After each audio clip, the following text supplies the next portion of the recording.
Haha, where the heck did I go? Wait a second. Not to scare you guys, but we lost a streamer. Okay, we're back.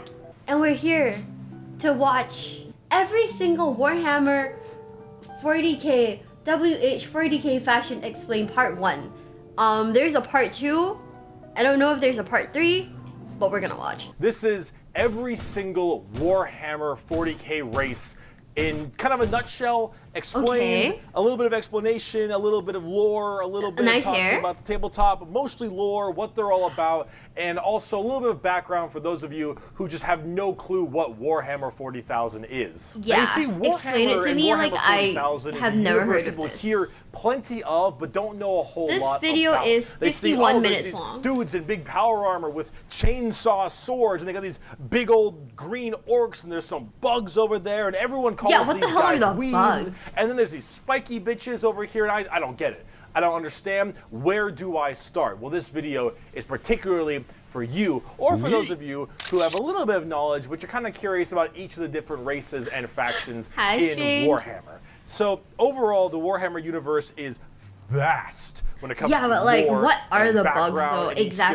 different Like, faction why is are so they different fighting with the him? things that they believe in, and some are human, some are transhuman, like where they all have all these crazy ass electronics Hi, on them. You've got Alistair. aliens, and you've got the chaos factions, and Yeah, there's so see, much to so there's, entail like- that I decided to embark on this there's, project like, okay. to tell you. So from what I understand, there's like bugs that like constantly like reproduce. So those need to be like destroyed, but at the same time they can't stop destroying it because it just keeps fucking reproducing.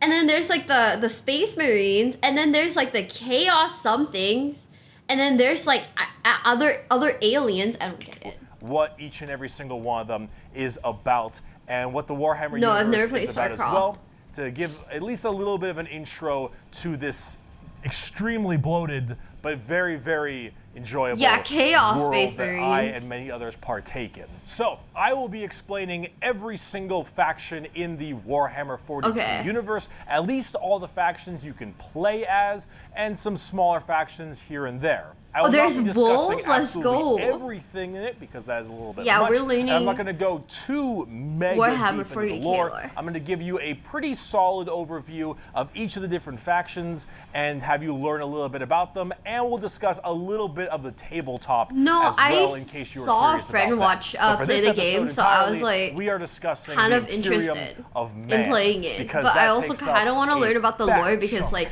of Warhammer there's so lore. much shit going on. What is Warhammer 40,000? Okay. Well, the 40,000 starts off is the year 40,000, the 41st millennium. That's where it takes place, is in the year 40,000, 41,000 AD. You're already more knowledgeable, and it blows fucking hard. Warhammer is that's so probably edgy. the most dark and depressing universes ever in fiction, or at least like top 3.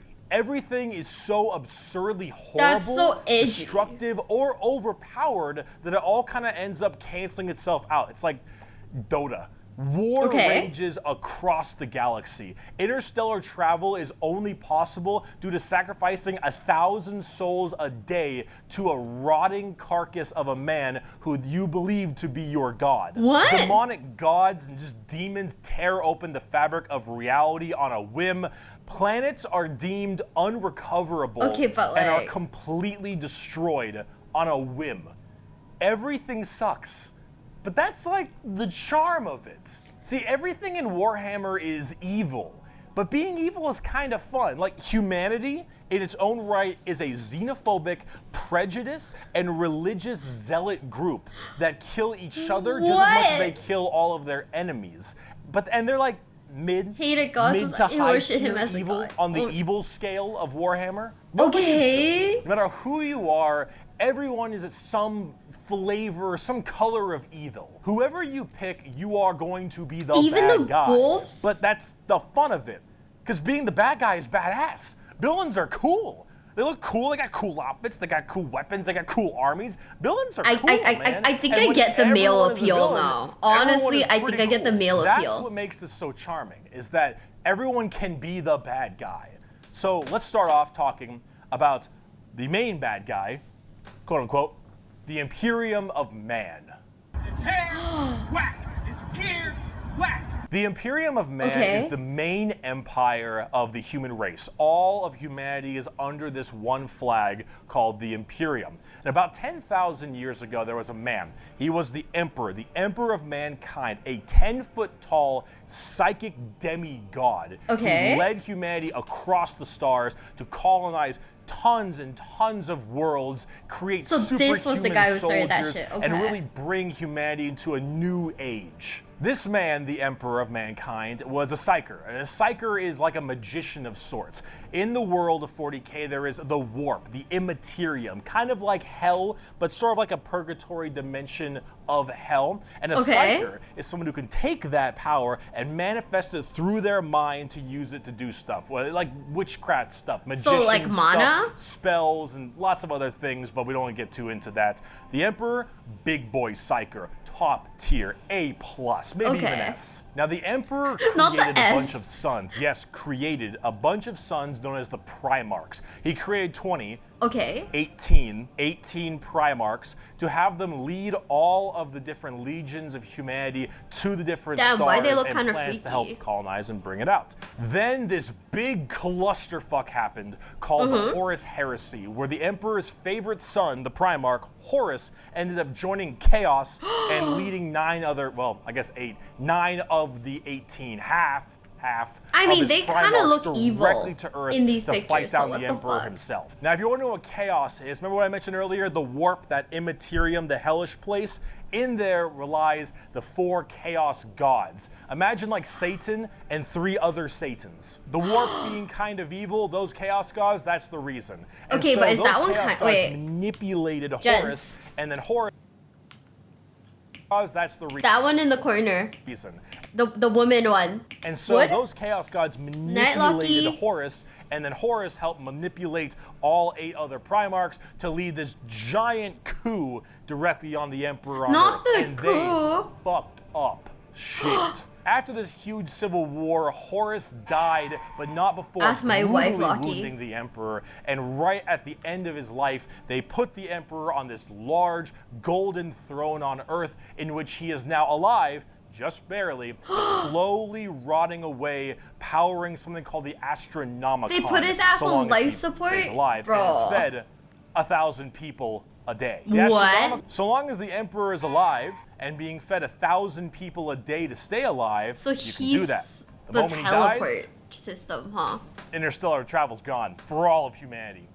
You're so boned. Now, since the Horus Heresy 10,000 years ago, the Imperium has fallen from grace substantially. All technology has started to dwindle and die. There is now giant fundamental religious extremists that now believe the Emperor of Mankind was a deity, a true living god, which is probably the last thing the Emperor would have wanted to be remembered for. So now you have this thing called the Ecclesiarchy, which is this giant church entirely devoted to spreading the good word of the Emperor. He is now the Holy Emperor God, the God Emperor of mankind. And all of the Imperium has taken up worshiping him to the fullest extent and killing anything that isn't humanity in his name. The Imperium has this futuristic gothic tone to it and a hefty religious zealotry to them. If you think anything against— So like one of the things that like really confused me about like Warhammer, right, is some things look so futuristic, some things look so like old. And it's like, are these the same timeline or are these like different fucking timelines? Against the Emperor, that's heresy and you deserve to die. That is called being a heretic. Heretics die in 40k. There is no such thing as freedom of religion. There is no such thing as freedom of speech so long as you are against the Emperor. There is no such thing as any kind of tolerance. Everyone is a religious zealot. Some more than others, but no matter what, you're preaching that good word. So right now, everyone in humanity is trying to expand their empire across the stars. If you are a heretic, someone who doesn't believe in the Emperor, you are deserving of death. If you believe in the Chaos Gods, you are also a heretic, and you deserve death. If you are an alien race of any kind, you are a filthy Xenos and you deserve death as well. So long as the murder continues and humanity expands, the Imperium basically of Man everyone is dies? very, very happy. However, the largest fighting force of this Imperium is my personal favorite faction, and the first faction we will discuss, the Astra Militarum, or also known as the Imperial Guard. Okay. This isn't the blue. The Imperial Guard is the main fighting Space Marines, force right? of the Imperium. That's and in different. a world of horrifying creatures, galactic monstrosities, the literal demons themselves breaking through the fabric of time to kill you, the Imperial Guard are untold billions of regular men and women wearing modern day like flak armor with a laser rifle. This is the humble las gun, the main weapon of the Imperial Guard. It fires superheated plasma lasers at an extremely fast fire rate. It is reliable, so they're just never jams. It can blow off limbs, giant holes in concrete. It is overall an extremely devastating weapon in modern day. It is one of the weakest in the 40k universe. Yeah, a laser rifle that never jams, it can blow off limbs, one of the weakest weapons. That's the world we're in right now. But who cares? Because the Imperial Guard has, in each battle, 500,000 of these men and women. 30,000 large armored tanks, 10,000 artillery batteries. The Imperial Guard wins through sheer numbers and firepower. They kind of have this World War I, World War II style aesthetic with legions of guardsmen as well as high company commanders and generals on the field along with them. That's and multiple kinds of troops.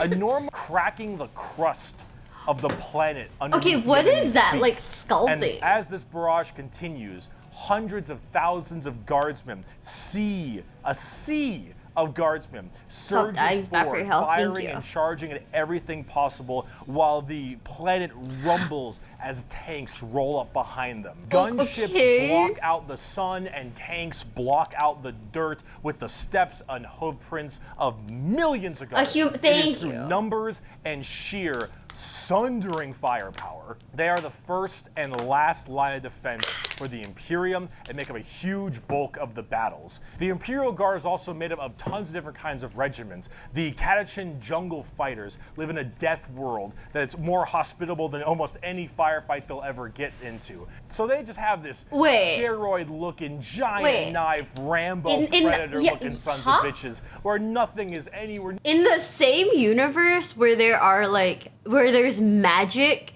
and like people in like big fucking like spacesuits, there's also fucking shirtless Rambos running around. But why? Near as scary How as do a you simple compete? knight on their home planet. You have the Valhallan winter soldiers who haven't felt their toes in 300 years. The Mordian Iron Guard, who are more interested in making their shoes shine than actually fighting a battle. And then, of course, the big one, the Cadians from Cadia.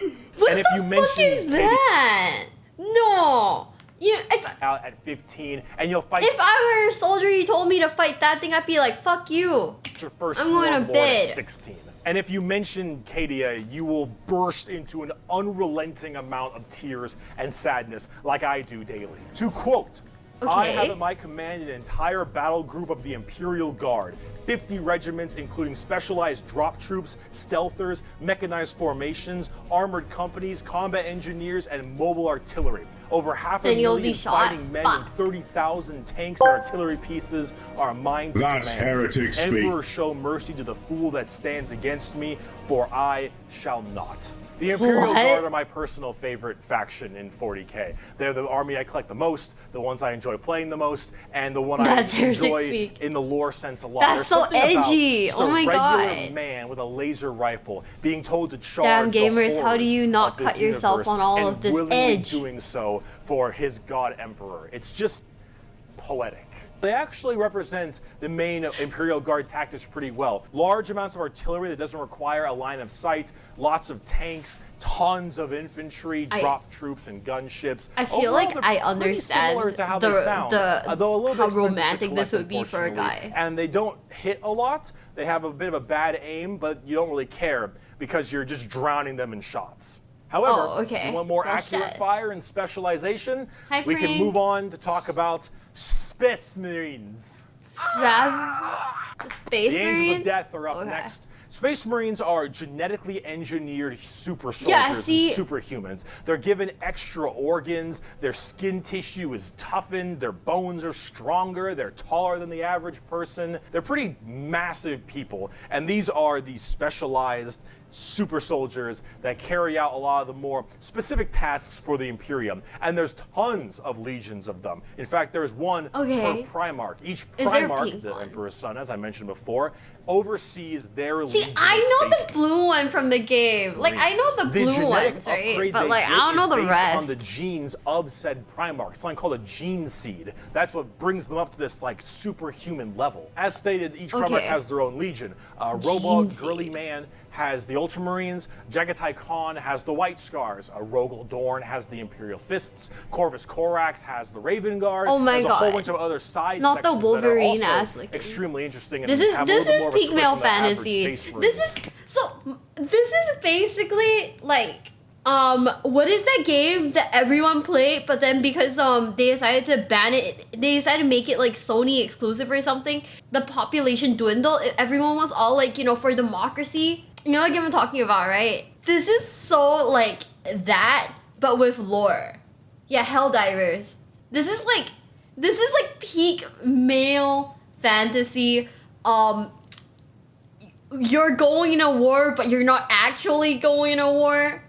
Which we'll discuss in a bit. I get it now. I don't have a whole lot to say I understand. about Space Marines. They're superhumanly fast. In fact, it's been said that nothing that large should move that quick. These men in power armor understand moving now. at blazing fast speeds. Their reflexes are faster. Their skin is tougher. They are overall just extremely powerful soldiers. In fact, where they differ comes down to which Space Marine Legion we're talking about. Okay. For instance, the Ultramarines done by Robot Gilliman, are the main blue boys. Strong in almost every way, the jack of all trades kind of group that are a little bit too strong, and that's a lore problem, but are they too the strong? White Scars by Jagatai Khan are all about speed freaks, go fast. We're talking attack bikes, we're talking land speeders. You want to go in quick, you want to hit them. Is this the same thing but Mad Max? You want them to be swarming around like buzzflies. Buzz saws. This is Space Marines but Fuck Mad you, Max. Pale King. Salamanders love fire. Fire in the forge, fire in battle. Flamers, melta-guns, multi-meltas. Just so long as something can be burning, is that game? that's big. And they're also actually some of the nicest of the Space Marines. A lot of Space Marines have this kind of like holier-than-thou thing because of their genetic strength. However, the Salamanders tend to put human lives above the lives of themselves, which is actually rather rare. Aww. They're also all black. Like, they have a charcoal, dark, ashy exterior and blazing red eyes. Apparently something about living on their home planet of Nocturne, which I don't know if that makes much sense, but who cares? This is like fantasy land anyway. Overall, Salamanders are actually one of my personal favorite legions because they're just really cool. They're fun to play as because of all their flamer weapons, and they have a nice, like, more heartwarming lore as opposed to being super evil like everyone else is. Oh my god, we're not even a quarter of the way through the Space Marine Legions. Imperial Fists believe in the power of the siege and defensive positions. Raven Guards, master of stealth and sabotage while having bird helmets. Okay. I have a genuine question. How the fuck do you be stealthy when you've got that big old armor on you?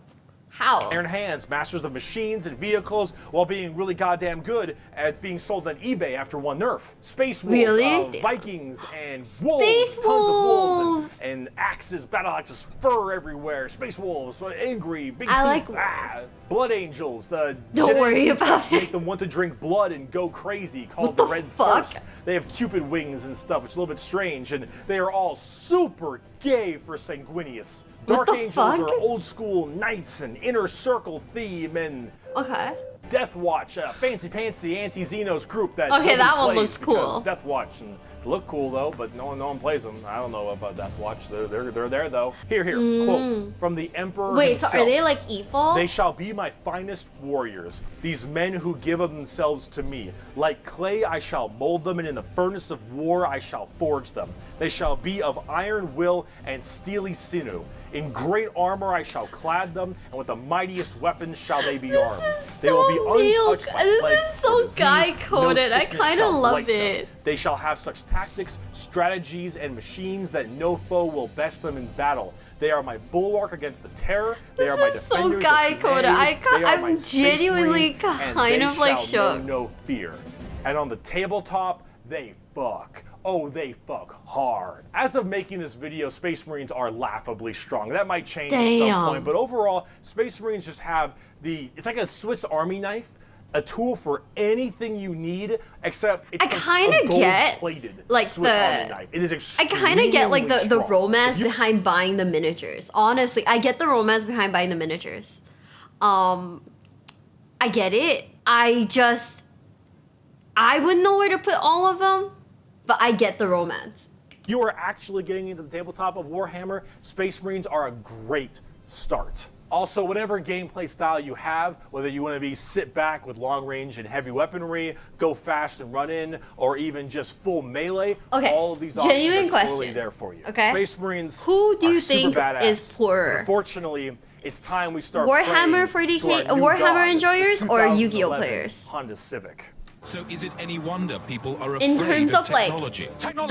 the sunken cost. The Adeptus Mechanicus. Who do you think is poorer? The Adeptus Mechanicus are a technophile cult on Mars. Now, these people are a little bit weird because Warhammer, oh my they don't god, really believe in the Emperor of Mankind. That's a rip. And you might think, oh, whoa, Berkey, that sounds like some heresy. A little bit. They believe in the Emperor. They believe in his power, but they don't pray to him. They pray to something called the Omnissiah. And the Omnissiah is this kind of machine god that they believe permeates in all machines. And if you think, well, wait a minute, they believe in a different god as well? That sounds like super heresy. Yeah, well, isn't that like heresy? But they also make all your guns, and they make all your tanks, and they make everything that you have. So you can't really tell them to fuck off. Because you're not gonna win nothing if you don't got stuff to shoot people with. See, their Omnissiah at least makes sense from their standpoint. They believe it to be a deity that permeates through all machines. Your Honda Civic, your standard bolt gun, your Dune Strider Walker, your giant mechs, your huge ships. The Omnissiah is present. I love the Honda Civic. All. And the only reason your stuff works is because the machine's spirit in it says it works. If you want your gun to work, your tank to run, you must pray to it. And I mean full stop. You need to start chanting in high Gothic. You need to burn incense. You need to sit on your knees and pray to that car. Wait, what's wrong with the guy's mouth? Oil on your robes, and you need to go humana. Full stop. If you want your damn thing to work, if you want your gun to fire, you need to do that. That sounds very bizarre, and they actually have a bit of a point because it's obviously working. And I mean, I guess if it's working. I don't know how that works. So they obviously know something about what they're doing. Are they people or machines? Of the Adeptus Mechanicus is Magos, whatever. Belisarius Call. Look at this dude. Look at this dude. Both. Yeah. Oh, okay. This is the group we're talking about. These are these weirdos. Flesh is weakness. Flesh is death. The Omnissiah is the god of the machines, and if you wish and now I think I kind of get it. If that's like their weird like mentality, I think I get it. You must saw down your limbs and remove your organs and replace them with mechanical parts because that is what he wants, and that is how you will become enlightened. What? Hard technophiles mixed with religious extremism. Adeptus Mechanicus. Now, for their army side of things, they are with the Scutari. The Scutari operate with very bizarre weaponry and lots of different kinds of vehicles, tanks, and different people. Okay, but like, are they They're very strong? Weird, but they have extremely wacky and enjoyable, and in fact quite effective, both in the real game and in the lore, weaponry and gear. Overall, as an army on the tabletop, they're very weird and have a whole bunch of different shenanigans. Tech priests are basically your own class. Yeah, I remember seeing them in like the game, so like, They're so paranoid. I gotta keep going. They're so paranoid and crazy. These Dune Striders you see right here, one guy was able to make them work. One guy, and he died. And they're so scared they'll never work again that they keep them on and they never turn them off, and they run around in a circle the whole time until they need them, and then they corral it. And they go to battle. What the Adeptus fuck? Mechanicus. Now, if you want to talk about faith, though, let's talk about the Sisters of Battle. Oh, A damn. simp has fallen for an eagle in Lego City. The Sisters of Battle of the Adeptus Sororitas, if that's how I pronounce it correctly, is an all-female group of battle sisters. I was going just through thinking, the there's ecclesiarchy women here? section of the Imperium. In this world? The ecclesiarchy is, of course, the church. This is, imagine a private army of the church, which is scary. And it is. The sisters are an extremely zealotous force, and they take this to a full extreme. They believe in three main things: faith, martyrdom, and fire. Through the bolter, the flamer, and the melta, the Sisters of Battle are extremely potent at taking out chaos and heretics. Mainly heretics, because as they are a fighting section of the ecclesiarchy church, that's the big thing they want to kill. Any form of heretic will How many fucking heretics are there? Through those three main weapons: the bolter, the flamer, and the melta, and they will do so with extreme prejudice. Literally. They are the closest things we have to nuns in space. And I'm talking hardcore nuns. Not the they space carry holy nuns. fire on their backs. They have holy books and sigils all across their armor. Their main Everyone's tank a heretic? is a fucking pipe organ missile launcher. Damn. They have small babies that they have removed their brain capacity to make them little servant cherubs to fly around and give them ammunition and shit. Ew, what the fuck? Drop churches from low orbit as mini drop pods onto battles. They drop churches into battles, and they blare war hymns and holy music. What the fuck? From That's kind of scary. In low atmosphere. Wait, that's kind of scary. Oh my god! god. Water across the battlefield. These are the people you are dealing with, and they're fucking awesome. They can literally stave off demons on the tabletop because their faith is that strong. Remember the warp, the demons from the warp? Well, the warp also manifests in your mind. All of your emotions, negative and positive, go through the warp. It's the immaterium, the place of all things. So if you are that mentally fortified, that mentally strong, you can stave off horrifying demons. And all these girls, not a crack.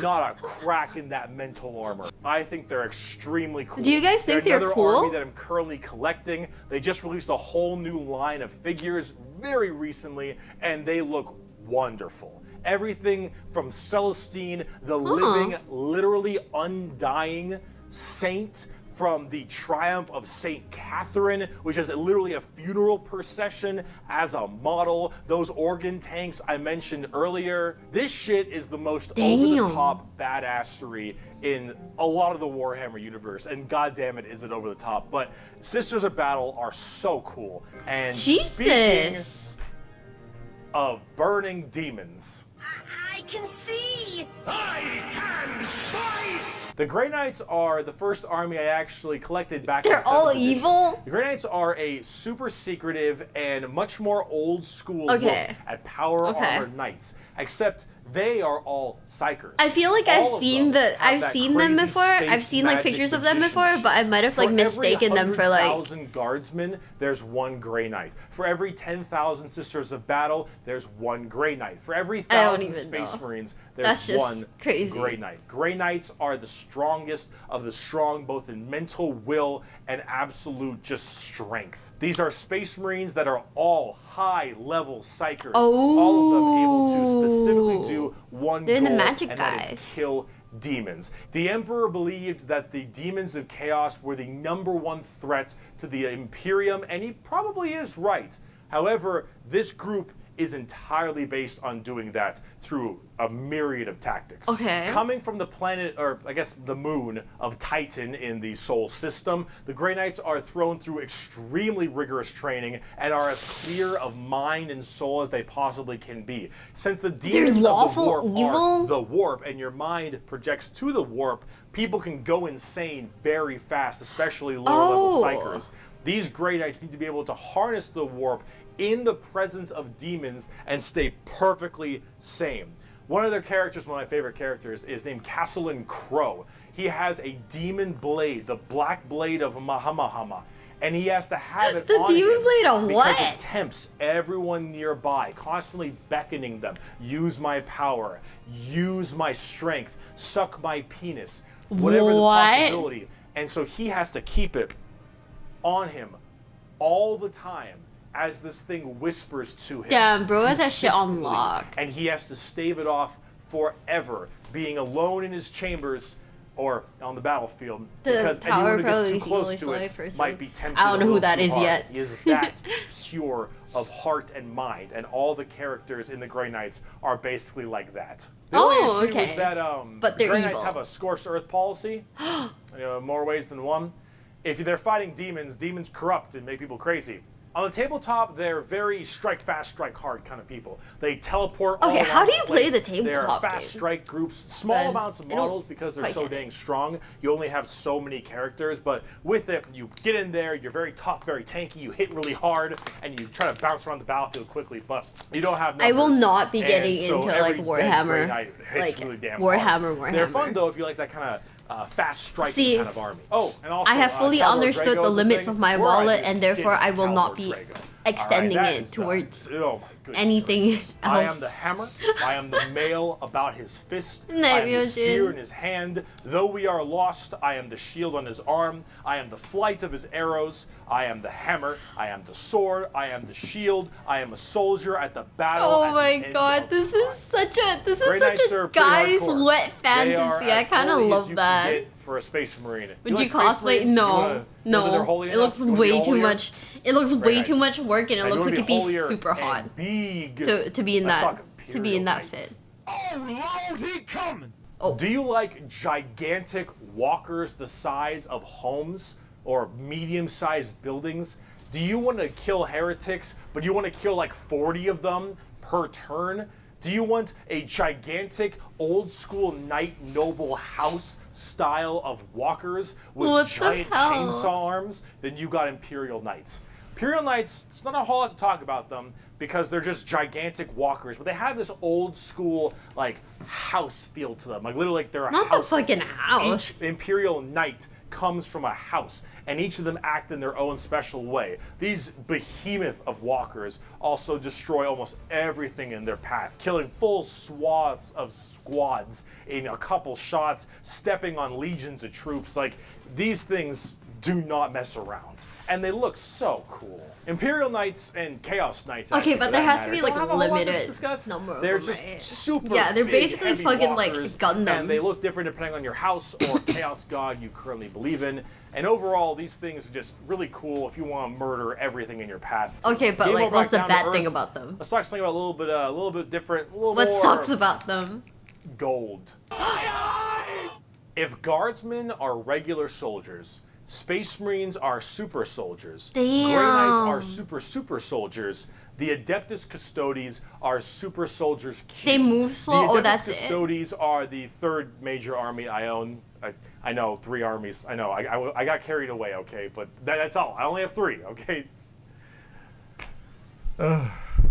They are our final this guy must be. But these ones are super special. His wallet must be crying. If a guardsman is 6 foot, a space marine is 7 feet, a custodian is 8 feet. These are the giant defenders of Holy Terra, which is also. This is Henry Cavill's favorite one. Oh my god. Themselves. These are the people that literally guard the Emperor's throne room. Oh. Custodes. These boys protect the Emperor's throne room at all times and are literally like. Oh my god! Why does this look like Blasphemous? If you guys know that game, sick. Why does this low-key look like Blasphemous armor? Crafted people. They're not human. Actually, no. Now I think about it, Blasphemous is also very like boy-coded, super soldiers. I think from a tube. These behemoth of men are like 8 feet, 8.5 feet tall, and functionally immortal. They stand still, spear in hand, for hundreds of years without the need to sleep and hundreds of years to eat, watching over the throne room and every other area of Holy Terra for their entire purpose in life. And oh my lord, are they terrifying. These custodians put Space Marines to shame. If you liked your super soldiers, it's your super mega soldiers. One of these men can take on probably 3 Space Marines and most likely win. There are many different groups of custodians as well, like the Solar Watch. Cute. Or there's also one of my personal favorite, the Aquilan Shield. The Aquilan Shield go out to seemingly unimportant individuals and protect them because they believe that they are going to be doing something very important in their lives. For instance, let's say a regular guardsman gets the protection of this giant 8.5 foot tall golden god because that guardsman will end up becoming a general one day or something of that nature. The custodians work in mysterious ways and are almost always outnumbered but never outmatched. These people are pretty horrifying, both on the tabletop as well as in the lore. There are very few of them, however, and there's actually an extremely small amount of them, but that's kind of the point. There's only so many of these people that can have war gear this strong, weapons this powerful, and training. What is that, good. like, heavily detailed loincloth? Have all 3 of it. These kind of bald plume what is that hair? Are a whole group of pariahs, are also known as blanks. We'll be referring to them as blanks from now on. So as every mind is somewhat connected to the warp, these blanks are a genetic mutation that has it suppressed heavily. That makes sense. Because of that mind suppression, normal people feel this weird, like, uncomfortable nature when around them. When a Sister of Silence walks past them, you feel ill. You feel just uncomfortable and strange. So most of them don't actually live past childhood because once they are birthed, they're well, you know, killed or something at a very young age. Unfortunately, I am married to 50 different women. Aura. These ladies, however, are guardians of the throne as well for more psychic threats. See, none of the custodians are psychers, so they have a difficult time dealing with major demons and other kinds of psychic phenomena. These sisters are extremely specialized in it. All of them taking a vow of silence as they don't speak, hence the term When did you get a harem? But they do you not see how many women I call my wives? But if there's a demon issue, if there's any kind of warp-based problem, the sisters are extremely adept at dealing with it, thanks to their blank gene. They normally work a lot of time with the custodians because they have to deal with both kinds of threats, but they're not represented that way on the tabletop. In fact, they only have like one real model for them, which is very unfortunate. I hope they'll get some like. I just want to ask, what is that hair though? Working together as it is that way in the lore, but hopefully we'll get there soon. But if we're talking about blanks, let's talk assassins. Ooh. This makes sense. Video. We're about to round it out. We got this and one more human thing, and then we're done. The assassins, though, the Officio Assassinorum. Oh boy, these people are. Oh my god! Why does that look like fucking? Oh man! Rainbow Six Siege. The Officio Assassinorum. Shit, what was it called? Schola Progenium. It's basically an orphan school. Your parents got murdered by demons or something. You get sent to this and you get trained to be whatever. Tempestus Drop Troop, an Inquisitor, maybe even. Maybe you get a blank gene and you get thrown into the Sisters of Silence, or sometimes you just disappear. When you are taken, however, you go to one of 4 temples because the Assassinorum works in the temple style of things. These temples are the Vindicare, Caluxus, Calidus, and Eversor temples. Let's start with the Vindicare. I'm far away. I've been sitting here for 3 weeks. Not the Tua. That's crazy. The temple is the main sniper-based temple. Gigantic sniper rifles for all these assassins. Their whole point is to be able to be in a spot and sit there, eye and scope. Girl, that could not be me. Waiting for their perfect target, taking people out from literal I feel like I'd be a shit sniper because I have like bad ADHD. I could not have the patience. The Vindicare Temple is about precise, perfect aim. There have been reports of Vindicares being able to single out particular body parts from over 2-3 miles away. Temples in the head, the jugular, for instance, and been sitting there after weeks. And when they're ready, take that shot. Time is done. Packs them up. The Calidus Temple, however, is a lot more about shape-shifting. Oh my god, women. It's mostly a female-based one, or at least it seems to be, and this allows a lot of body augmentation for certain individuals to be able to kind of transmorph. I don't really want to pilot the murder Gundam because like these assassins will end up taking. I feel like dying in it would be painful. 2-3 years to infiltrate a heretical group and slowly work their way up, just to get enough time to put a bullet into the main target's head and then escape unharmed, or become the main target and sabotage it from within. These are all completely about deception, mind tricks, polymorphing, and everything in between. And lots of drawings. Not the Eversor Temple. Not the ass. Just kind of disturbing one. The Eversor Temple is about when you don't want anything to come back alive, friend or foe. You want it all dead. An Eversor is psychogenically conditioned with just psychotherapy and psychological torture to only feel violence, hatred, and anger. It does the Clockwork Orange style of thing of just making you forced to watch never-ending pain and misery and psycho conditioning, I guess is the term. And then they pump you full of tons of psychedelic drugs and they cryo-freeze you. And then they drop you in an area where they just want to make sure everything is dead. And then you defrost, full of just all this insane, mind-boggling psychotherapy and psychedelic drugs, and you just go to town. Yeah, if you don't care if anyone comes back alive. You're like, all right, lost cause, send them in. Finally, there's the most bizarre temple, the Calypsis kind of crazy. Temple. What the fuck? The Calypsis assassins are feared even among the other temples. So that blank gene, the people will go to the Calypsis temple with this as well.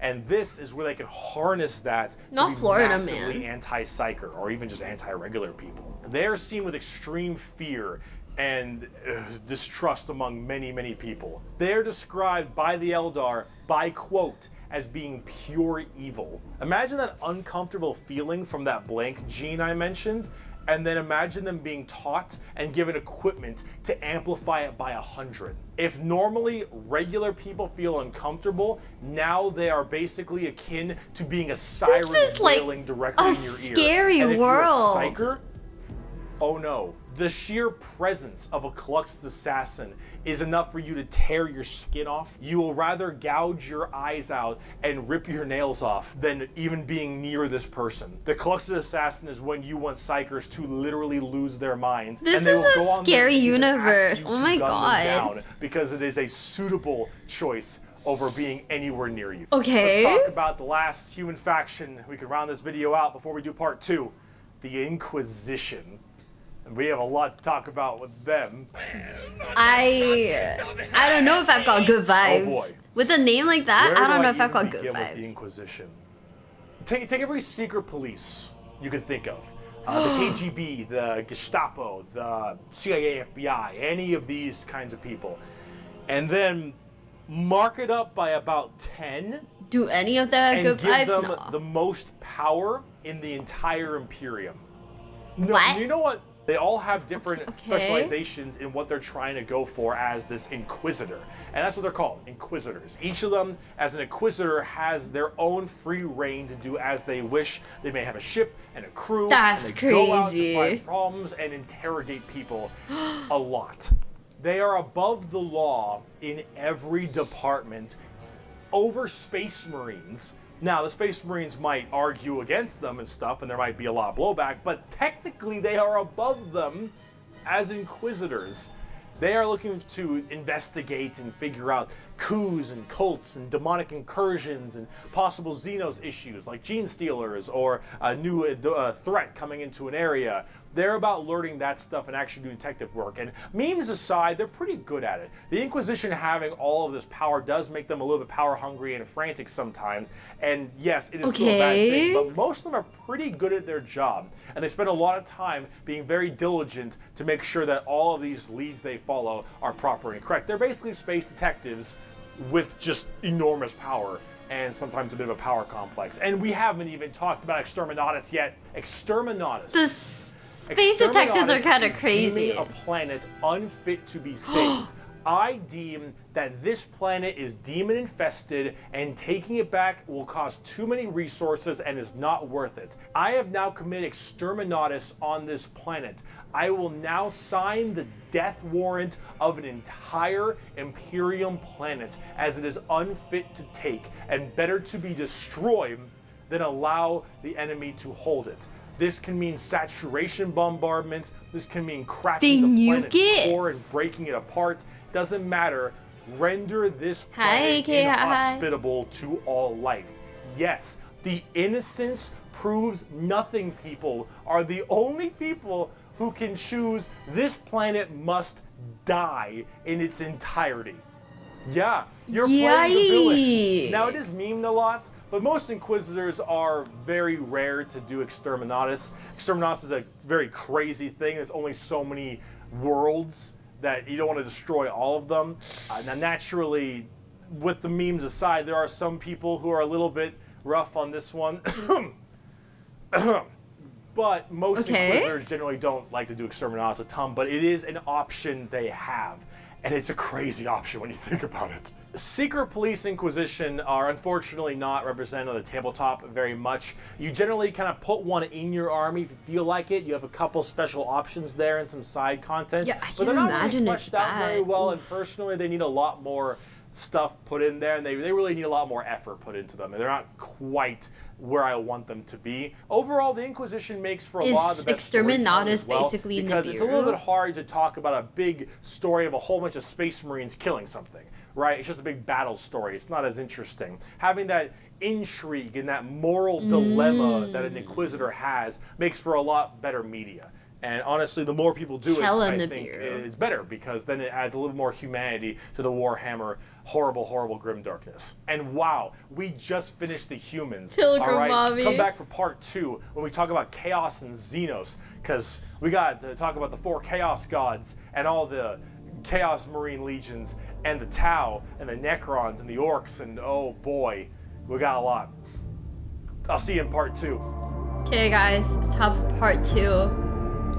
Hey, I didn't pause the timer? In a 2-part series on. So after an entire episode of nothing but humans, we can now talk about chaos, which involves humans again, but a little bit less. We also got demons and shit. I just felt someone grab my ass. What? Like hard, Nick. So, as I've mentioned many times before, we discussed the warp. Which Imperial faction I wonder? How about none of them? The purgatory dimension realm between the. If I got isekai'd into like the Warhammer universe, I just. There are demons everywhere. Things are crazy. All your minds and thoughts and emotions get projected there. It is both formless and empty. It is vast and tiny. It obeys the laws of time and physics while simultaneously does absolutely nothing of the sort. It is a hodgepodge and a culmination of just unknowable, eldritch, horrifying shit. And there are 4 gods that permeate in chaos and the warp. These are the 4 major chaos gods.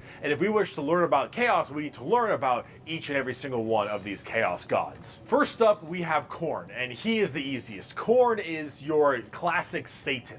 He is all about anger, murder, fighting, blood, guts, death. You ever heard the term blood for the blood god, skulls for the skull throne? That's Khorne. The whole idea is that he is all about the fury and strength of battle. He doesn't care where blood comes from, so long as blood is flowing. He wants to fight and murder and carnage and slaughter and death, death, death, death, death. That is Khorne. Death is crazy. Next up, what the fuck? Tzeentch, and Tzeentch is the god of change. However, the god of change permeates in so many different other ways. He's the most eldritch of all the demon gods. He has this weird way to always be plucking at the strings of the universe. He's always conniving and scheming and doing his best to cause as much little bullshit as he can. Tzeentch is unknowable. Everything that makes sense, he will and won't do. Every future and setting and every type of destiny or fate is all foretold and also changeable. It is set in stone while also completely random. He knows what everything is going to happen and also that none of it's going to happen. You would ask Tzeentch a question. That question leads to 3 more questions. And those questions lead to the heat death of the universe, which asks 4 answers to those questions. And then he thinks to himself, what are questions even really? And are you even asking the questions, or are you simply giving paths to answers? And wait, that's so confusing. Tzeentch is just, I'm gonna fuck with stuff. He is yes and he is no. He is the understanding and he is complexity.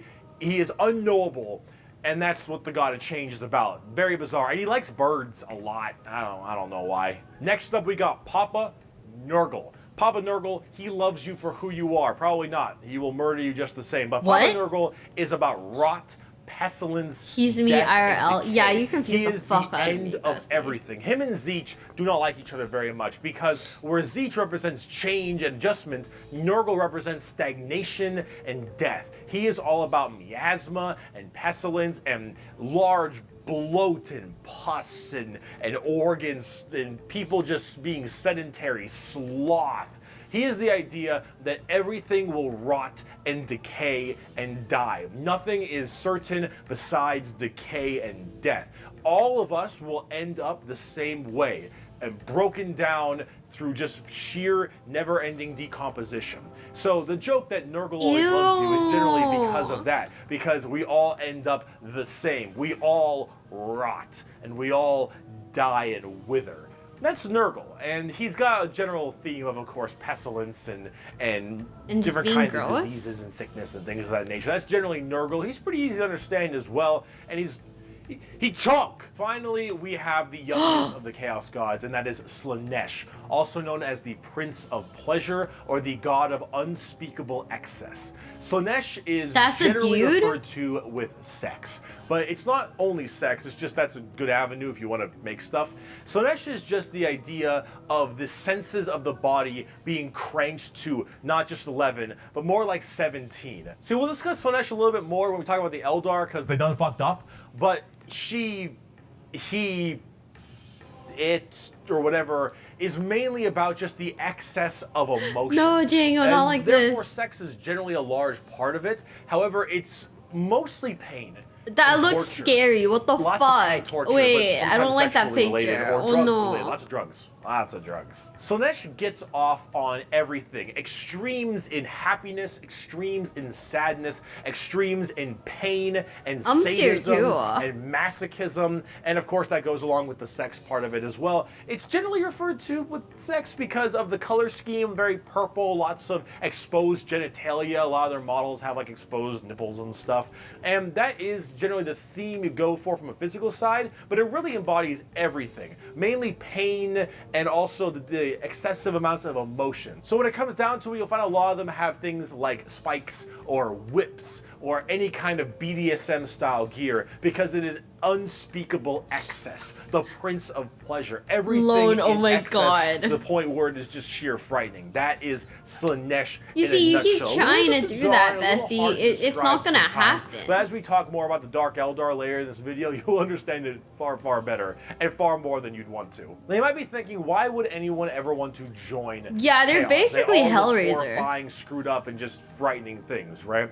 Well, the thing is that, of course, one, your mind is put into the warp and the Imperium, so you can be easily swayed by chaos demons when they get into your head. Slaanesh is so gender. Sometimes regiments of the less immensely strong people, when someone is so non-specifically gendered that they become gender itself, by this and become chaos cultists and stuff, and they serve their dark gods and whatever god they personally refer. See, the warp is every manifestation of emotion and being, every soul, everything of existence. This includes all the good things. All the different chaos gods have another side to their coin. Khorne might be death, murder, slaughter, slaughter, but he's also got this weird sense of survival of the fittest, trial by combat, and honor. Khorne will never lie to you.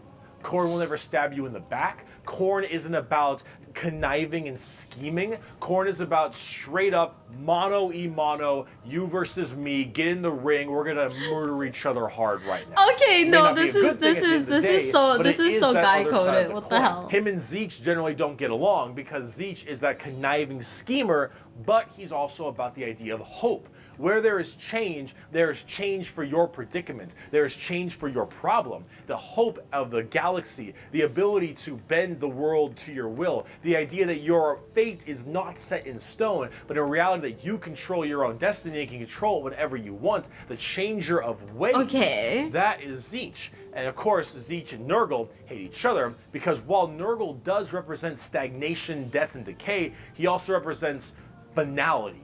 An ending. The fact that you can be mentally at peace knowing that you will end and how you will end. Fear of the unknown. Is that really a thing, is not though? present with Nurgle. With Nurgle, everything will rot and die, and that provides that finality, that ability that this is over. We are all the same, and we will all end the same. We know the meaning of life. The meaning of life is to live and die and rot. And with that, it brings peace of mind. Slaanesh is a lot more simple. While they are the excess of emotion, they are also the representation of emotion. Oh my god, Slaanesh embodies happiness. Slaanesh embodies excitement and joy and pleasure. Not only in the sense of the physical, you know, bam style of pleasure, but also everything else like food and drink and air on food your is so cheek, good. sunlight, the feeling, emotion and feeling. All of that is also represented with Slaanesh. So you have to ask, why are they always represented as super evil skulls and spikes on everything and want to murder everybody? I don't really got an answer for you on that one. Honestly, who cares? I just want to buy like a bird magician. Look at him. Oh, that's kind of cool. So combining all this together on the tabletop, Chaos Demons are generally very melee based. They run in, go really hard. You have lots of summoning and conjuring, tons of spells. Jago, no, you're challenging him. They have special saves to make them a little bit stronger. You've got giant demons and smaller demons. You got hordes of little boys and tons of big guys. Demons are as they seem. Demons. Nurgle is slow, Khorne is super scary in melee, you've got Tzeentch who are far more into psychers and spellcasting, and then Slaanesh who is all melee, really fast but squishy, but in lots of hordes of tons of melee and pain damage, of course. So overall, the demons are a huge part of 40k and a massive threat to almost every single faction with the exception of a couple. However, the big part about demons is also transferred into the other 9 Primarchs we didn't talk about, which are the Chaos Space Marines. So Horus and all of his boys, all of them in the Primarchs, they have all also become Chaos Boys, and they all have their own special Chaos Legions, specializing in so many different things, just like the Adeptus Custodes, the Angels of Death, the regular Space Marines. Chaos Space Marines aren't a whole lot different than the regular Space Marines. They have the same armor, the same training and toughness. They just specialize in different kinds of things. And also a lot of the Primarchs have ascended into greater is it greater demons? They're demon Primarchs at this point. Gigantic, horrifying man-demon hybrids that are pretty awesome, if I'm going to be honest. They look really cool.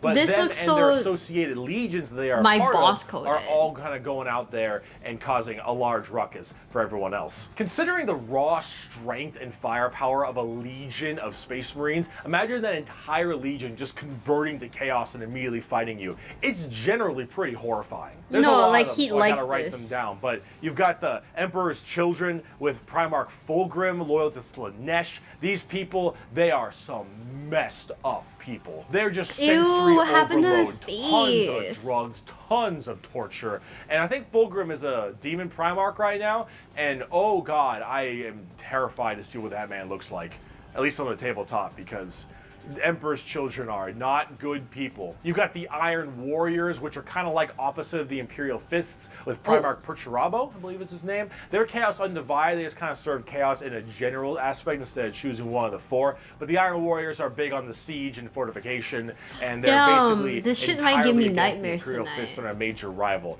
Perturabo, I believe, is also still alive, and I'm also very interested to see what he looks like. Oh, that's scary. Oh, fuck. You've got the Night Lords with Primarch Conrad Kurz.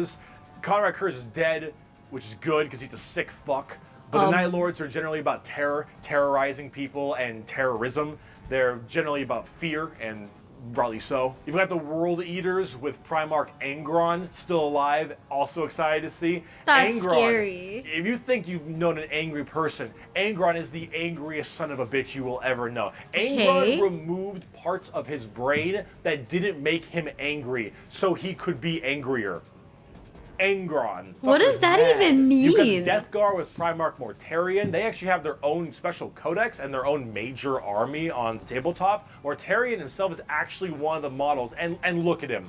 Look at him. It's so cool looking. That's crazy. Of course, no, that's Nurgle not. That is based, scary. obviously. So very slow, but very tanky. You've got the Word Bearers with Primarch Lorgar.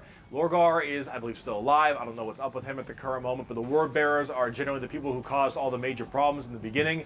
At least I blame them for it. They're little assholes. You got the Black Legion with Primarch Horus. Did I jump scare you? Get fucked. Yeah, I nerd. bet I did. You've got the Alpha Legion What with the Primarch heck? Alfarius Omegon. Finally, you've Not got the the Thousand jump Sons with scare. Primarch Magnus the Nerd. The Thousand Sons also have their own book, just like the Death Guard. Magnus is also a tabletop model. He looks super cool, as you can tell, and they're all super heavily Psyker and kind of Egyptian themed.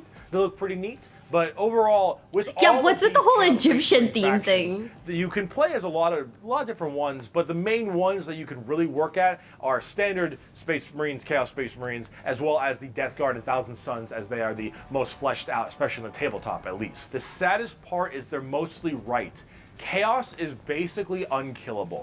Okay, I mean, I get guess, rid yeah, of Space Chaos Marines is a decent unkillable. amount, the Chaos Space Marines that is, but every soul that dies goes to the warp. Every Chaos soul will end up back in the warp, and depending on how hard you killed them, they will come back at some point. Every demon you banish will return at some point. Chaos is unstoppable. The warp is kind of unending. And while maybe there is at some point some way to stop them somehow, the resources to do so, the requirements to do so, are so far beyond the reaches of man and the other races at the current moment that really it's just an unstoppable force that just keeps on coming and is just barely being slowed. Chaos is by far the biggest threat. They are without number, their legions are everywhere, and yeah, they're pretty scary. So, I promise, we're done with humans now. Let's talk about some Xenos. So It's the only reason why we're watching which this are super is because I saw a friend play the game and I got interested, and now I'm very confused. Well, elf people. They were as well responsible for the creation of Slaanesh, the newest demon god. There's so much. They do that? Debauchery on a world-ending scale. See, back in the day, it was just Khorne, Tzeentch, and Nurgle. The game, and the Eldar Space are Marines too. very ancient. Millions of years. These Eldar, however, have a bit of a sensory problem. You know, every kind of pain or feeling that you have is a little bit amplified compared to the normal. However, with Eldar, as their race advanced so excessively, and they became so self-reliant, and everything became so easy, there was no requirement for food production anymore, there was no shortages, everything was basically done. Everyone was so comfortable, and that comfort breeded this weird sedation, and that sedation breeded the requirement for more and more debauchery. Okay. Speaking about debauchery, oh my god. So like one of my friends was telling me that like she's thinking about breaking up with her boyfriend. And like it's because she wanted to do it. And you know what her boyfriend decided to say? No. I want to watch porn. And she was like, if he's, you know, doesn't want to do it anymore, we might as well break up. And I was like, you know, I think you should. And just evil and good all needed to be satisfied and satiated. No, it's happened. It's happened like a bunch of times. So she was like, so she's kind of like turned off of it. Worse and worse debauchery. It started off with things like sex and drugs becoming so much more rampant because these are the first things you generally turn to when requirements for living. Do you have friends in normal relationships? It would No. get to the point that made Sander Cohen in Bioshock. I have like more married friends. This is the kind of debauchery it led than to. like single friends, but the single friends are all like all are like, you know, we're all everyone's in like weird fucked up relationships. So that hey. only elevated and elevated. And this yeah, was he might have like an addiction, so it's people probably a are bad going thing. down darker, more depraved, and more violent paths as time I want went to be on. like, However, yeah, you know, some they're all in people like didn't weird entirely fucked take up to that. relationships. Some I of the remember, Eldar no, were my looking exes at were this pretty bad too. depraved We were all in species really that they bad had become relationships, huh? and said, Oof. no thanks for me, dog. I'm good. And they bailed. These are the crap. Nair, can you Eldar. screenshot that for they me? left on these giant continent-sized starships called craft worlds. They believed okay, in that's learning kinda the cute. old ways of the Eldar and pushing away from this depravity and debauchery and going back to their main roots. And so they would segment themselves on these giant craft worlds far in the outer reaches of space. They even had this thing called the Webway. Remember what we mentioned about warp travel with the Imperium? Well, the Eldar had something way safer called a Webway. And the Eldar Webway is actually like a pocket dimension kind of thing. And in that pocket dimension, there were also more horrible, depraved groups and clans that would spend their time in there. And if you imagine the debauchery was bad already, these were debauchery X10. That's crazy. And it this looks like fucking Mad Max. It looks like the guy from Mad Max. Slaanesh just burst forth. All that emotion, all that mental, well, thought processes, I suppose. All of this in such a condensed space. Don't forget, this is all being shot, all their souls as well, into the warp. All this depravity right into the warp. So what happened? Boom. Slaanesh was birthed and killed off 90% of the entire Eldar population. What? Untold trillions had their souls ripped from their bodies and their actual fleshy bodies devoured by Slaanesh demons. The entirety of the Eldar race was eaten alive and their souls consumed to the Prince of Pleasure. What? All of them got fucked up.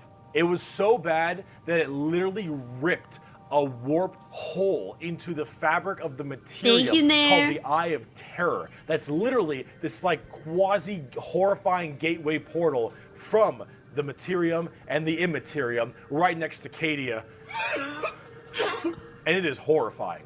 So this Slaanesh, also known as She Who Thirsts by the Eldar, slaughtered the entire population except for a couple. Those in the craft that being so bad they made a god. That's crazy. As they were so far in the reaches of the galaxy, that crazy crack that birth of Slaanesh only affected the ones in the center. So these craft world Eldar were able to escape, but Slaanesh got their sights on them. Every time an Eldar will die, their soul doesn't just pass into the warp naturally. It goes straight to Slaanesh, craft world or not. What about those people in the Webway? Well, imagine that giant birth happening, but they were only able to just barely get a grasp onto you. Slaanesh was just barely able to hold on.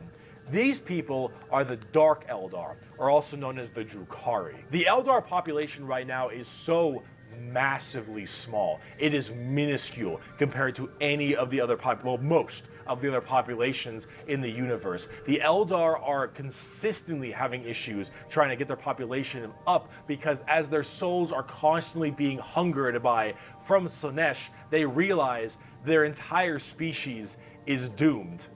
And they understand it very well. And now let's talk about cute plastic models. Bro, I'm straight up not having a good time. The first playable race we have for the Eldar are the Craft World Eldar and living in those Craft World starships I mentioned earlier. And they're so I knew you like these ones. Almost like a Space Marine Legion. Each Craft World is in itself its own special kind of group. And the Eldar themselves are very fast and rely a lot on trickery. They are squishy, a bit weak, but they're very in tune as psychers. Tons of psychers across the entire Eldar population, and their weaponry and abilities are fast and extremely hard hitting, but of course rather fragile. Understanding an Eldar's brain is an exercise in futility. Wait, it's like that the whole ass brain, or is that just a helmet? And trickery on a whole galactic scale. They fight weird, they think weirder, and Eldar in their own right really rely on this to keep their species alive. They need to think about deception and the strangeness of what they do if they truly want to not be immediately murdered. Why do you hate me? What? Thanks to their entirely small It's just your population. vibes. However, I must say that it seems like their population is getting slightly better. These craft worlds hold millions upon millions of people. And as the continually, oh, they're cone heads. Yeah, see? It's their losing hit. a few people in battle, while hurts a lot, they are Bring only back the losing unfunny what's jokes extremely channel. precious to them. It's not like every single death means the death of their species. It seems like they're kind of on the upturn a little bit.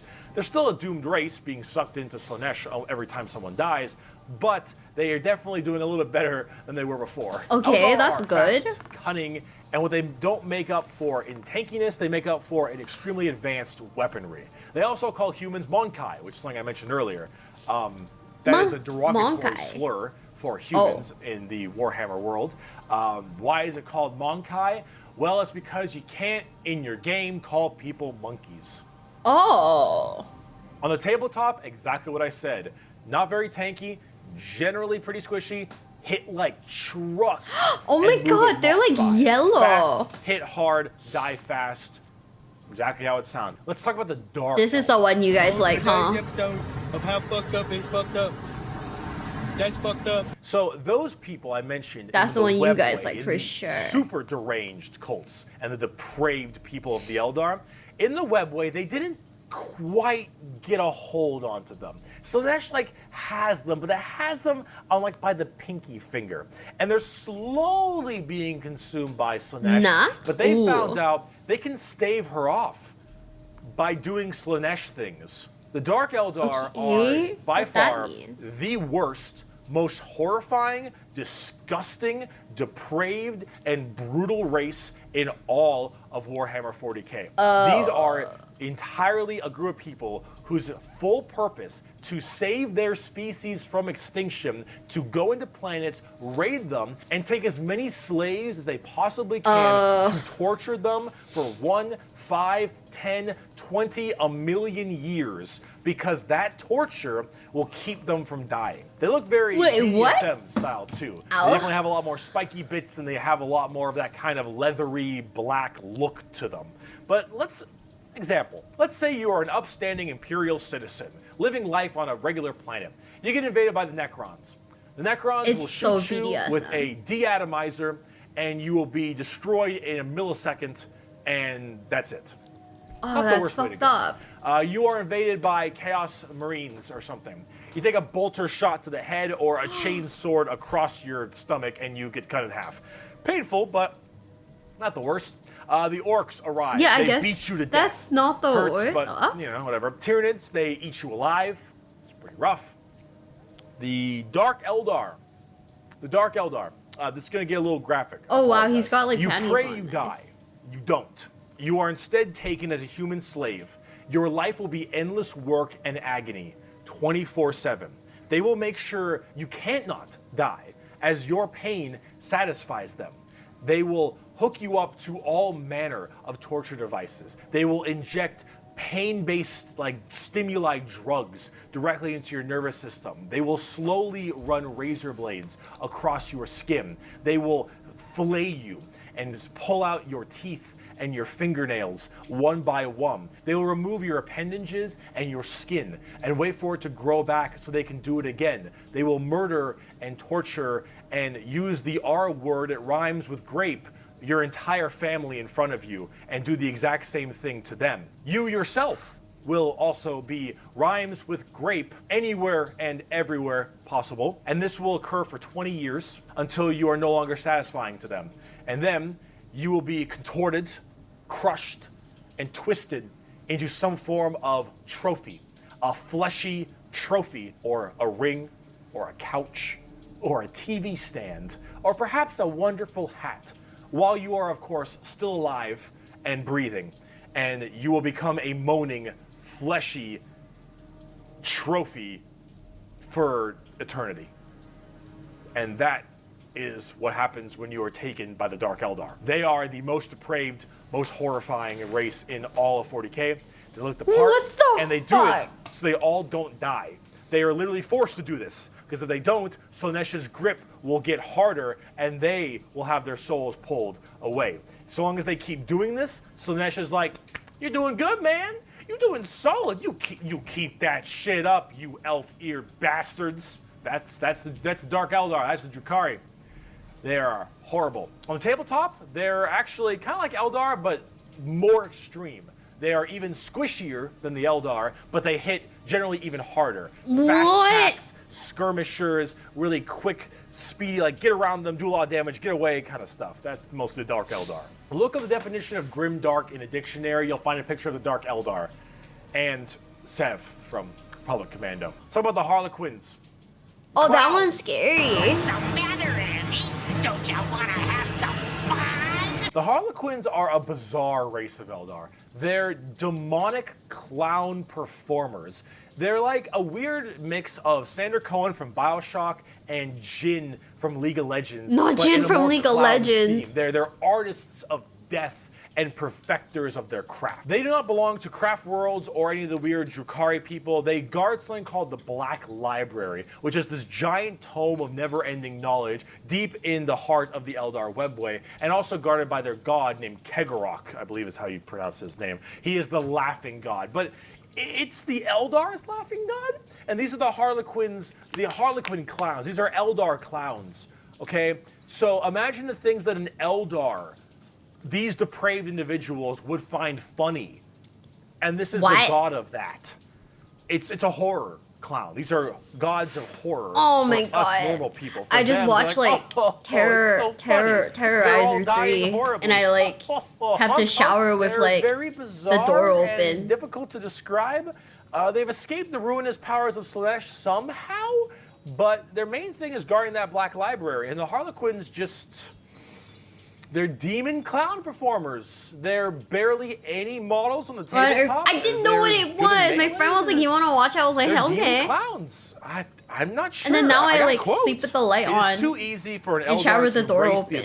They're very strange. The Harlequins, Drukhari, Eldar, they are an anomaly that make humans seem completely easy to understand in comparison. They range from rekindling their civilization to horrifying murder and also clowns. They're all over the place, but honestly, they're represented quite well and are rather interesting, especially with the whole Slaanesh murder. It's not jump scares. It's more like Now, what if someone like busted in the middle of the night and I'm not ready? They're following me. The bugs. The bug! The Tyranids.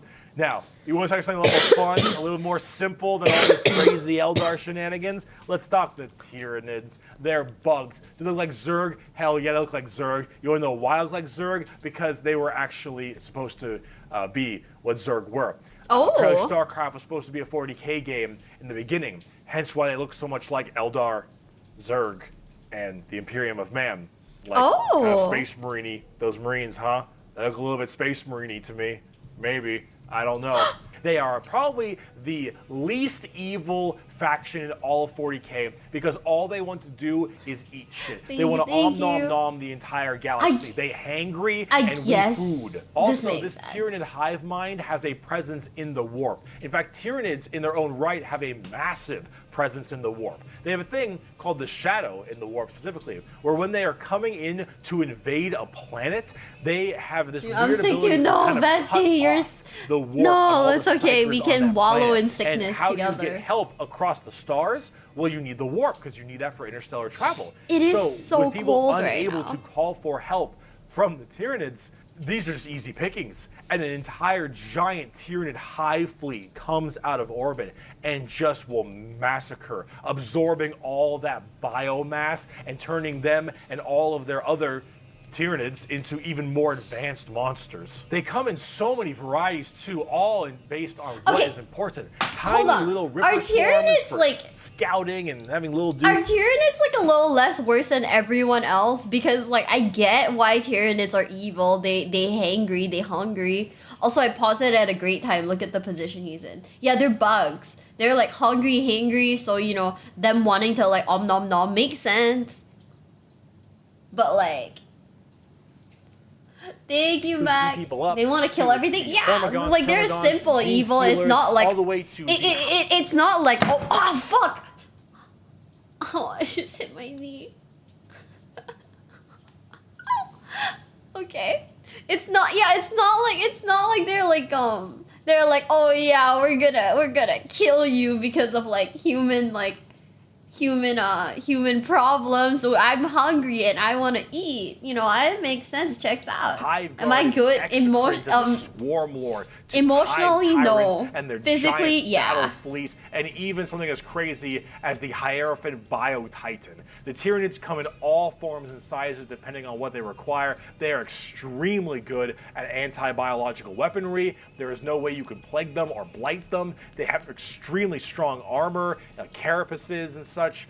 Tyranids are nigh perfect organisms and are pretty spooky when it comes down to how they handle all of their genetic material. Keep feeding them, they'll keep evolving. They keep on creating new horrifying organisms to spread across the galaxy. And you know what the most terrifying part of the Tyranids is? Going crazy. We might be surrounded. There have been like around 6 or 7 Tyranid hive fleets, Behemoth, Kronos, all these different kinds of hive fleets, and they've all arrived in the galaxy from different points. Different sections of the Milky Way galaxy have had different Tyranids America come cool, through. and I that die. Is horrifying, because as far as we know, we could just be surrounded on all sides by Tyranids. Give me like 2 seconds. I have to take a picture of something for Nova, like real quick. I'm gonna run. They want to eat you. Can you bang your knee again? No. And absorb your biomass. They are simple bugs. If you want something a little more complex,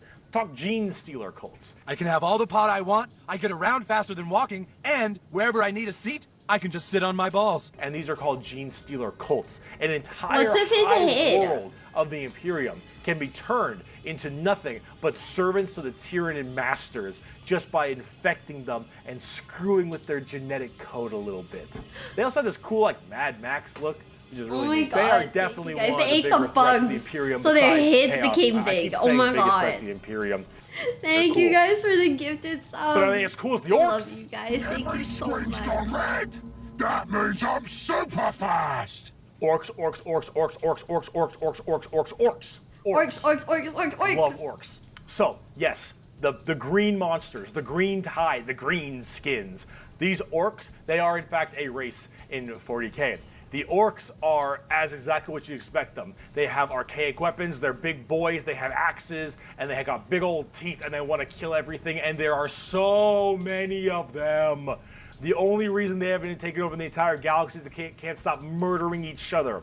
Orks are so cool. Orks don't have philosophy. Orks don't have existential crisis. What matters is who's the biggest ork. You listen to that guy, because he the biggest ork. He big ork knows best. You win through the power of imagination. As an ork, you're enjoying life. You're enjoying the life you're given. Your whole life and job and purpose is to get up and beat each other to death because you can. The biggest ork is the man who understands everything. He is the boss. And orks have this really weird, like, big, dumb, stereotype British accent, which is just hilarious. Not them having a British accent. Those are orks. Yeah, it's pretty fun so far. Your whole purpose is to fight. I enjoy because you want to wage war. Streams like this because like I get to understand you listen to the boss, because if you don't listen to the boss will squish you and make you an example for the other orks, and then you can't fight because ork dead. And ork dead can't fight because ork dead. Orks. They scrap together machines out of parts that don't make any sense, and because they believe, they have the mental imagination that that machine will run, it'll run. If that machine's out of gas, you're driving that machine with your fellow orcs, and the biggest orc behind the wheel, and you run out of gas, someone behind you like 151 Dalmatians. And the big orc is like, No, we're not. I filled Hold the on, today is the gas day. tank up You have to, earlier, like, and all the other orcs are like, oh you yeah. have to do your gacha did rolls do today. that. And then You lucked turn out, the brother. fucking mech back on, and it works again. Does it have I kind of gas? love that orcs are Probably Mad not, Max. But it works. The power of imagination. He did something They nice. And he paint did things nicely, red you 'cause go it out. makes You have to them think like it do goes your faster. gacha They pulls paint today. things purple because it's the sneakiest color. You want to know why? You ever seen a purple orc? Didn't fucking think I don't so. know which Orcs are faction also I like. ancient They're all as kind of hell. They're back in terrible. the Eldari time frame. But back then they were called Orks, and they were much larger and scarier. Now the and gems far don't more rip, intelligent. bestie. Now they're just orcs, and they're big, dumb. and they smack 151's things, Pokemon. but Oh, they're pretty it's 101 They're not very Dalmatians. well armored, Oh, but they hit yeah, they're really all like hard. kind of And terrible. it's called the Green Tide I because there are couldn't so say which one I many liked. orcs. There are about as many They're orcs all as there bad. are Tyranids. Maybe more. Who knows? But they keep on, murdering each other, so it's not too bad of an issue. Orcs are entirely comic relief. Their stuff Okay, is maybe I like slapped orcs. together. That makes no sense. Their vehicles don't work the way they're supposed to, but they work Maybe I because like they orcs. think it works, because they imagine that it works. Orcs care only about who is the biggest orc, and they will follow the biggest orc. And then if they want to be the biggest orc, they'll challenge the biggest Low-key, orc. that's like And then that's when me, they go bro. and they issue a WA is just war in orc. They murder everybody and everything in this giant tide of green orcs who are just excited. No female orcs? To be I'm not hitting saying I wanna something. be They one. don't I'm saying care I like if they're them. hitting Eldar or the What? Imperium or Tau or anyone in between. They're just so they get to beat shit up. That's orcs. And on the tabletop, they are a total coin flip, and they're really fun. I have never met a salty orc player. I have never met someone who plays orcs and is ever just a bad guy or that guy. Orc players have this kind of fun to them because when you play them, you are completely submitting yourself to RNG. So here's the thing. Imperial Guardsmen, when they shoot, they roll a dice, and on a 4 up, they'll hit their target. They have a 50% chance. Space Marines, pretty good. They hit on a 3 or higher because they're well trained. Adeptus Custodians, they hit on 2s because they're just super well trained. Orcs, they hit on a 5 or higher. But if they roll a 6, they get to make another shot with anything. From the dinkiest pistol to the like an biggest Archie does rocket things that launcher. make no It sense, but doesn't somehow matter. it works Half of out. their That's stuff my will blow up fucking on a boss. whim. One of their medics, if you roll a 1 to heal someone, you fuck up your surgery and you just kill an orc. Damn. They're so wacky and silly. But the thing is if you roll well, you roll high, and you keep rolling high, you are going to crush people. And if you don't, you lose. I mean, that's what you get when you play orcs. That's what happens when you play orc. It's a coin flip, which is why. No, you apparently can't be a timer went down bitch when because you last play night I orcs forgot to like because pause the timer and I went to things won't sleep. go your way. My bad, Just lol. roll the dice. You're playing a dice game. But if you're gonna have fun and you want to be So, stupid, we'll and have you to wanna be fix that silly, later. You're gonna play some damn orcs. But on the opposite side of the fun part of this, let's talk about the Necrons. Don't worry, it's not an insult. I understand. In my soul, I The understand. Necrons are spooky, scary skeletons and very grimdark again. They have a much more fleshed out lore than before. Back in the day, they were just undead Egyptian space terminators, and they still look that way, but now they actually have a story. So way back in the day, you had the Necron tier. Kind of see a theme here: Eldari, Eldar, Krork, Ork, Necron tier. So the Necron tier, I like them. were I this think they're race kind of of goofy. Generally, and if they're goofy, that's like kind of fire. shitty people. Not because they were personally shitty, because their lives were awful. They were ill-fated to a horrible existence of like radiation and a terrible planet they lived on, and everything just really sucked. Being a Necron tier was just really depressing. They really were looking for immortality. They were extremely reliant on the hope that they would eventually find the key to living forever and to stave off this horrible nature that they were thrust upon them, and therefore they could become the most dominant race in the galaxy. And they found this group. They're called the Old Ones. Imagine them kind of like the Forerunners in Halo or the Xel'Naga in StarCraft, right? These Old Ones were these strong, pretty much omnipotent beings, and they, of course, knew the key to immortality. So the Necrons went to them and said, please, I told Leo once that Miwa did nothing intentional, girl was about to succeed anyways. I still don't know how it happened. I'm not gonna lie to you. I still don't know. To share their secret of immortality I just like vibing with the Necrons. The Necrons, of course, took this Wish. very well. Guys, why do you want a Necron girlfriend? This sounds bad. This sounds really bad. Banner. The Necron different dynasties didn't really like each other. But under this one man, the Silent King, he thought the best way to unite his race was to do this giant war with the Old Ones out of spite for them keeping the secret of immortality to them. This was known as the War in Heaven, and this is actually War in Heaven. War because during this War in Heaven, they Not discovered the Star Gods, a whole new race of people known as the Catan or the Catan. These Star Gods were also very much like Old Ones, almost omnipotent beings, and they too had the key to immortality. And so the Necrons went to them and said, "Hey, can you help us fight off the Old Ones? Can you help us kill these Old Ones, you, the Catan?" And the Catan said yes. And in fact, we can help provide you with the immortality you so desperately seek. So the Silent King of the Necrons decided to make a pact with the Catan to allow them to accept this generous gift of immortality upon them.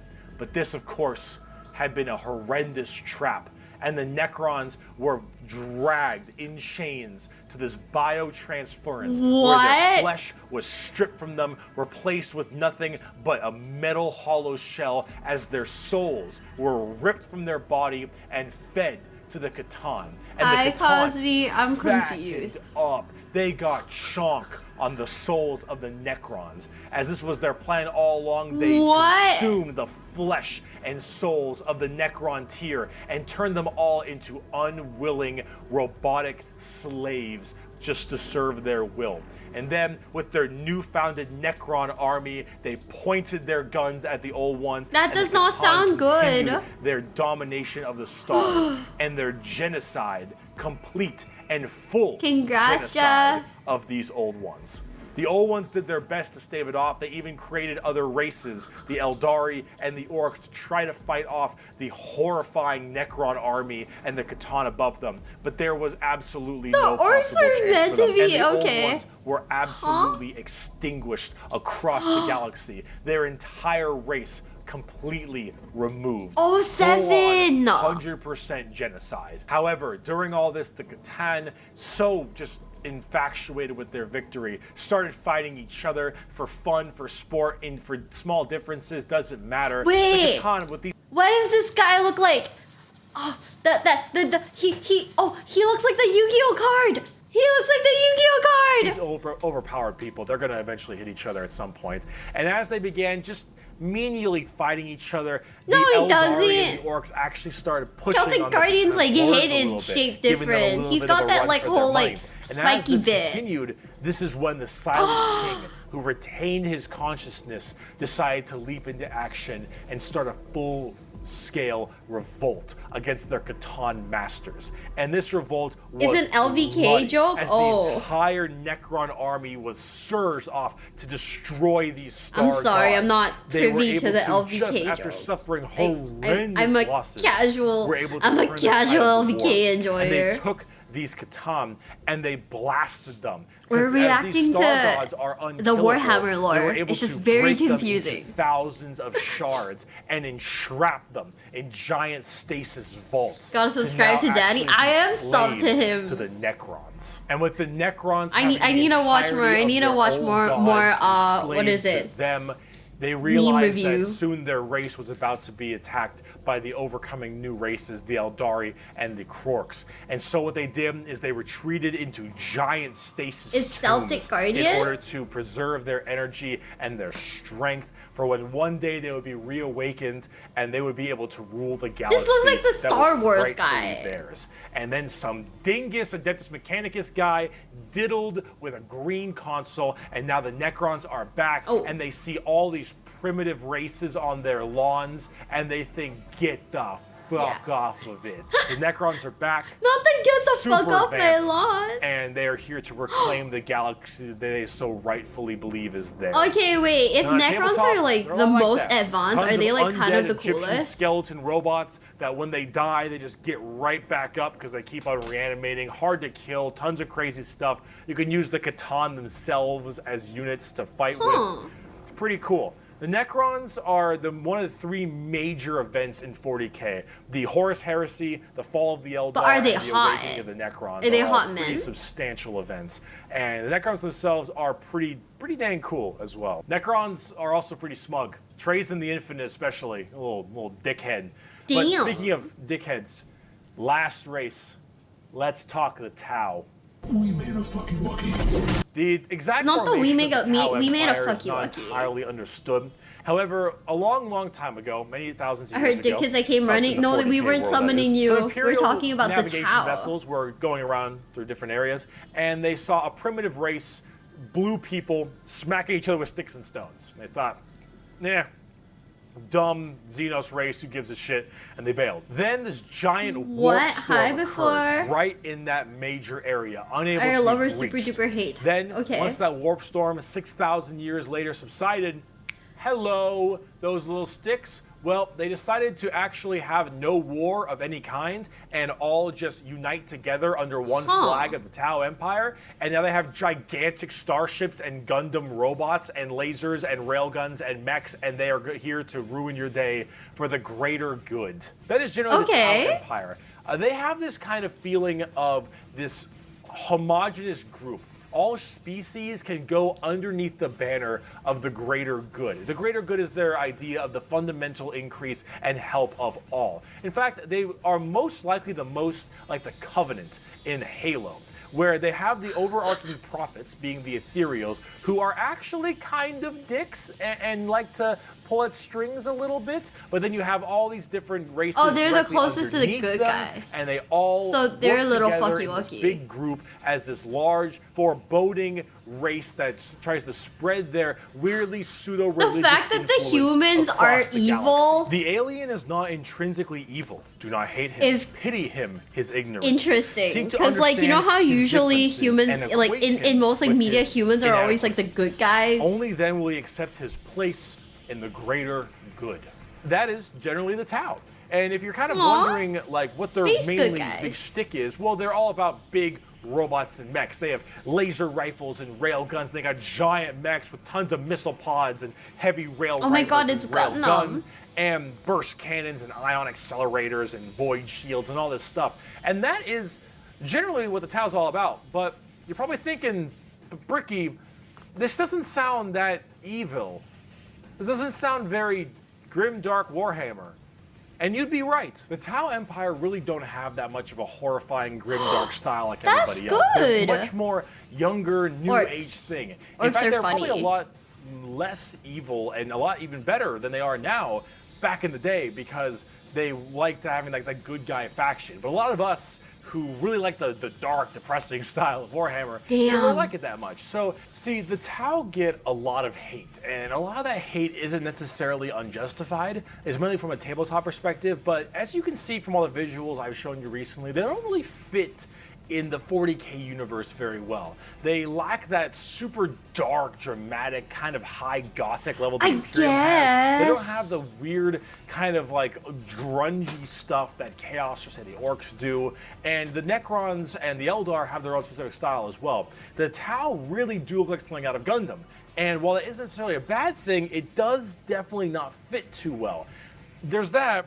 There's also the tabletop I have been problem. good bees. In tabletop, Tau are horrible at melee combat, but exceptionally good at ranged combat. So they blast everyone from really, really far away, and they have a million rules to make it so that it's nearly impossible for you to get into melee combat. So it basically just forces you to bottleneck the game into one specific gameplay style, which is gun to gun.